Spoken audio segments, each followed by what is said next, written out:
ভোরের আলোর ছোঁয়ায় চোখ মেলে আজ একটু আলাদা অনুভবে। আজ যেন বাতাসও জানে কেউ বিশেষ একজন আসছেন ঘরে। হলুদের রঙে জড়ানো ছোট্ট স্বপ্নগুলো ফুলের গন্ধে ভরে ওঠে মন। মায়ের হাতের ছোঁয়ায় সাজে শিশু মনের প্রথম প্রার্থনাগণ।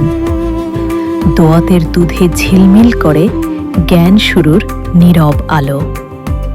কলম আজ থেমে থেকে মায়ের আগমনে করে প্রণাম ভালো। ছোট্ট হাতে বই সাজানো, চোখ ভরা কত আশা। প্রতি পাতায় লেখা হয় আজ ভবিষ্যতের প্রথম ভাষা। মিষ্টির থালায় সাজে ভালোবাসা, ভোগে মেশে ভক্তির গান। প্রতিটি স্বাদে আজ শুধু মায়ের আশীর্বাদের টান। আর শেষে নীরব মুহূর্তে সব হাতজোড়া প্রার্থনায়, চোখে কি স্বপ্ন, মনে ভরসা, হৃদয় মায়ের চরণ ছোঁয়ায়। মা সরস্বতী, ঘরে ঘরে জ্ঞান দিও আনতে, আলো দিও প্রতিটি মনে, স্বপ্নগুলো দিও পথ দেখাতে। শুভ বসন্ত পঞ্চমীর আন্তরিক শুভেচ্ছা।